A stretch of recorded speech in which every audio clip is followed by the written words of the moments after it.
ಕನ್ನಡದಲ್ಲಿ ಒಂದು ಪದ ಇದೆ, ಒಡರಿಸುವುದು ಅಂತ.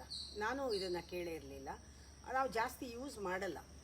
ಈ ಒಡರಿಸೋದು ಅಂತ ಹೇಳಿದ್ರೆ ವಸೂಲ್ ಮಾಡೋದು ಅಂತ, ಯಾವುದು ಬಿಡದೆ ವಸೂಲ್ ಮಾಡೋದು ಅಂತ ಒಡರಿಸೋದು ಅಂತ.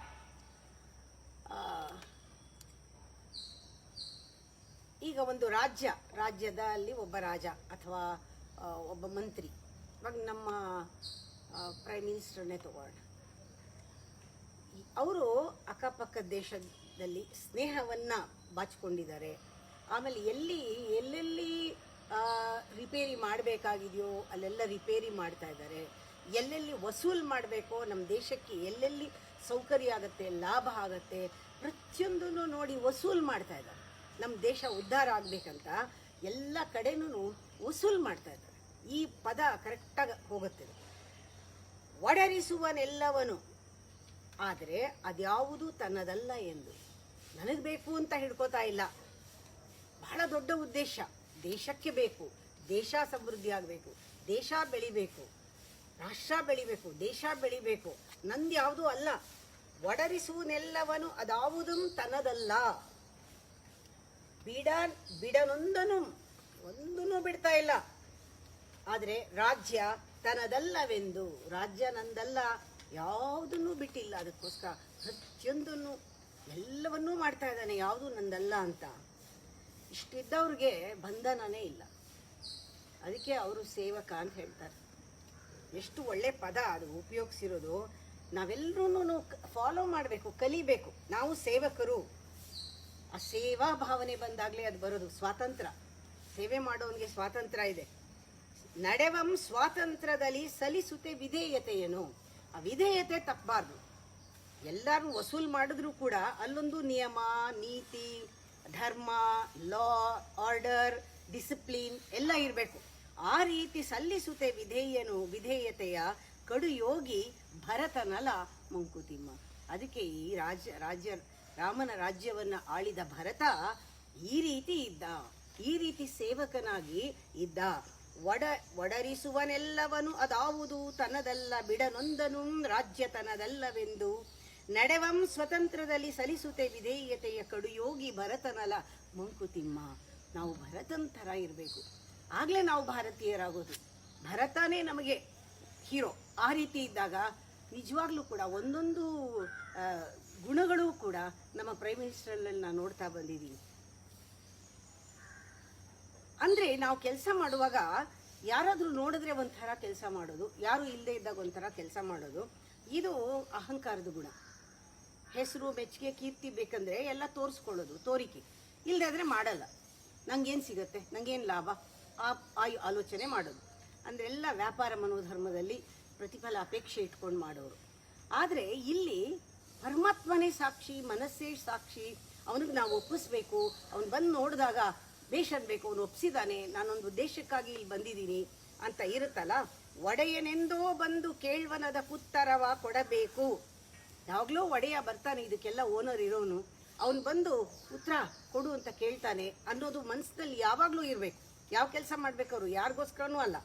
ಒಡೆಯನೆಂದೋ ಬಂದು ಕೇಳ್ವನದ ಉತ್ತರವ ಕೊಡಬೇಕು ತಾನು ಅನ್ನುವಲು.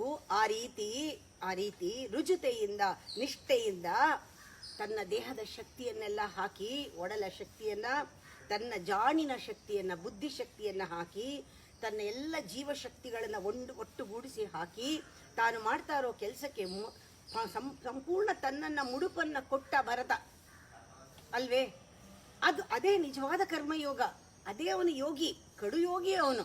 ಕೇಳಿ, ಒಡೆಯನೆಂದೋ ಬಂದು ಕೇಳ್ವನದ ಪುತ್ತರವ ಕೊಡಬೇಕು ತಾನನುವಲು ರುಜುತೆಯಿಂದ ಒಡಲ ಜಾಣಿನ ಜೀವಶಕ್ತಿಗಳನ್ನೆಲ್ಲವನ್ನು ಮುಡುಪು ಕೊಟ್ಟನು ಭರತ ಮಂಕುತಿಮ್ಮ.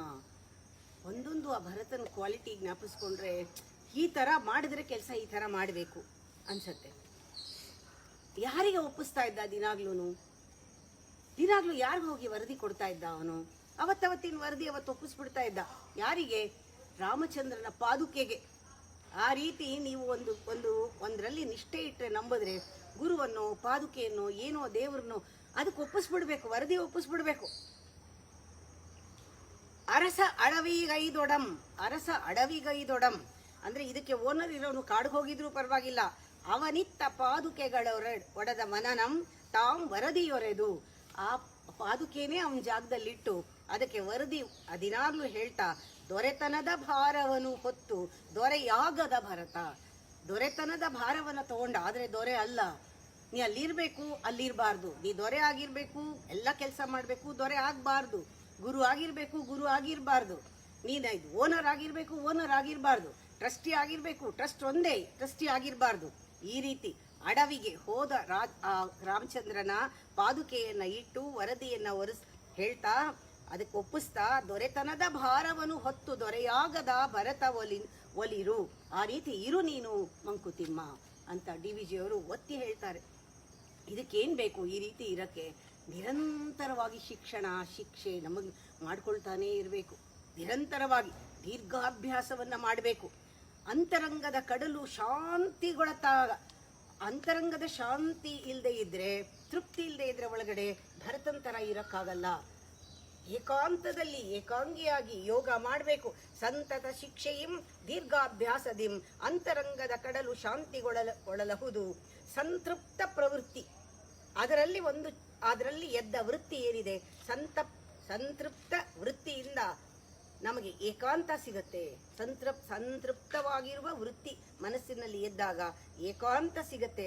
ಅದರಿಂದ ಆ ಸೇವೆಯನ್ನ ಮಾಡಿದಾಗ ಚಿತ್ತವನ್ನು ಸಂತೈಸುವುದೇ ನಿಜವಾಗ್ಲೂ ಪರಮಾತ್ಮನನ್ನು ಸಂತೈಸೋದು.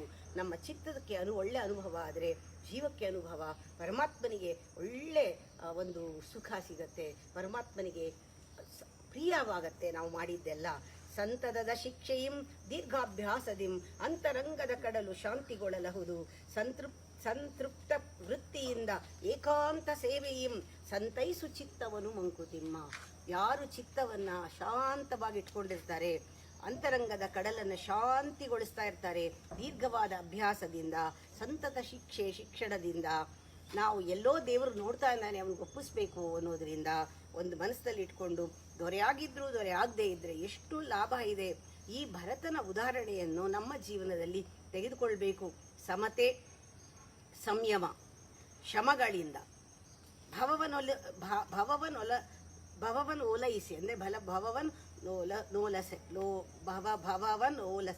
ಲೋಗಿಸೆ, ಭಾವವನೋಲಗಿಸೆ ಅಂದ್ರೆ ಭವನ ಅನುಭವಿಸ್ತಾ ಅಂತ, ಓಲಗಿಸೆ ಅಂದ್ರೆ ಅನುಭವಿಸುತ್ತಾ, ಭವವನೋಲಗಿಸೆ, ಸಮತೆ, ಸಂಯಮ, ಶಮಗ ಇವುಗಳಿಂದ ಭವವನ್ನು ಓಲಗಿಸೆ. ಸಮನಿಪುದು ಅಂದ್ರೆ ಎಲ್ಲ ಸರಿಯಾಗತ್ತೆ. ನಿಮ್ಮ ಬುದ್ಧಿ ಸಮತ್ವದಿಂದ ಎಲ್ಲ ಫಿಕ್ಸ್ ಆಗುತ್ತೆ ಕರೆಕ್ಟಾಗಿ. ಸಮನಿಪುದು ಮತಿಯ ಹದ ಆತ್ಮಾನುಭವಕ್ಕೆ, ಮತಿಯ ಹದ ಆತ್ಮಾನುಭವಕ್ಕೆ. ನೀವು ಯಾವಾಗಲೂ ನಿಮ್ಮ ಮತಿಯನ್ನ, ಬುದ್ಧಿಯನ್ನ ಹದವಾಗಿ ಇಟ್ಕೊಂಡು ಓಲಗಿಸ್ತಾ ಅದನ್ನ ಅನುಭವಿಸ್ತಾ, ಸಮತೆಯನ್ನ, ಸಂಯಮವನ್ನ, ಶಮವನ್ನ ಅನುಭವಿಸ್ತಾ ಸಮವಾಗಿ ಇಟ್ಕೊಂಡು ಆ ಹೃದಯದ ಆ ಹದ ಇಟ್ಕೊಂಡಿದ್ದಾಗ ಮನಸ್ಸಿನ ಸಮತ್ವದ ಸಮತೋಲನದ ಹದ ಆತ್ಮಾನುಭವಕ್ಕೆ. ಇದಕ್ಕೇನ್ ಬೇಕು? ನಾನು ನಾನು ನಾನು ಅನ್ನೋ ಮಮತೆಯ ಅಳಿವಾಗಬೇಕು. ಮಮತೆ ಅಳಿಸೋಗ್ಬೇಕು. ಮಮತೆ ಅಳಿವೆಂ ಜ್ಞಾನ. ಮಮತೆ ಅಳಿಯೋಗ ಹಾಗೆ ನಮ್ಮ ಶಿಕ್ಷಣ, ನಮ್ಮ ಒಂದು ಶಮ ದಮಗಳು, ಸಮತೆ, ಅಭ್ಯಾಸ ಎಲ್ಲ ಪಾಂಡಿತ್ಯದಿಂದಲ್ಲ. ಮಮತೆಯ ಅಳಿವಿಂ ಜ್ಞಾನ. ಮಮತೆಯ ಅಳಿವಿಂದ ಜ್ಞಾನ. ಅಹಂಕಾರದ ವ್ಯಾಮೋಹದ ಅಳಿವಿಂದ ನಮಗೆ ಸಿಗುವ ಜ್ಞಾನವೇ ಒಳ್ಳೆ ಜ್ಞಾನ, ಸುಜ್ಞಾನ. ಪಾಂಡಿತ್ಯದಿಂದಲ್ಲ. ಶ್ರಮಿಸು ಇಳೆಯ ಗಾಣದಲ್ಲಿ. ಈ ಇಳೆ ಅನ್ನೋದು, ಭೂಮಿ ಅನ್ನೋದು ಒಂದು ದೊಡ್ಡ ಒಂದು ಭೂಮಿಯ ಒಂದು ಜೀವನದ ಗಾಣ ಏನಿದೆ, ಅದಕ್ಕೆ ಎತ್ತು. ನೀನು ಎತ್ತು ತರ ಮೂಗೆತ್ತು ಕೆಲಸ ಮಾಡುತ್ತಲ್ಲ ಆ ರೀತಿ. ಬಟ್ ವಿವೇಕದಲ್ಲಿ, ಅದು ಅಜ್ಞಾನದಲ್ಲ, ವಿವೇಕದಲ್ಲಿ ಕೆಲಸ ಮಾಡು. ಸಮತೆ, ಸಂಯಮ, ಶಮಗಳಿಂದ ಭವವನೋಲಗಿಸಿ ಸಮನಿಪುದು ಮತಿಯ ಹದವಾತ್ಮನುಭವಕ್ಕೆ. ಮಮತೆಯ ಅಳಿವಿನಿಂ ಜ್ಞಾನ. ಪಾಂಡಿತ್ಯದಿಂದಲ್ಲ ಶ್ರಮಿಸಿ ಇಳೆಯ ಗಾಣದಲ್ಲಿ ಮಂಕುತಿಮ್ಮ. ಭರತಂತರ ನಾವು ಇದ್ದಾಗ ನಿಜವಾಗ್ಲೂ ಇದು ಕರ್ಮಯೋಗ. ನಾವು ಕೆಲಸ ಮಾಡ್ತಾ, ಲೋಕದ ಕೆಲಸ ಮಾಡ್ತಾ, ಎಲ್ಲರ ಕೆಲಸನೂ ನಾವು ಮಾಡ್ತಾ ಆನಂದವಾಗಿ ಬಿಡುಗಡೆನಲ್ಲಿ ಸ್ವತಂತ್ರವಾಗಿರಬಹುದು.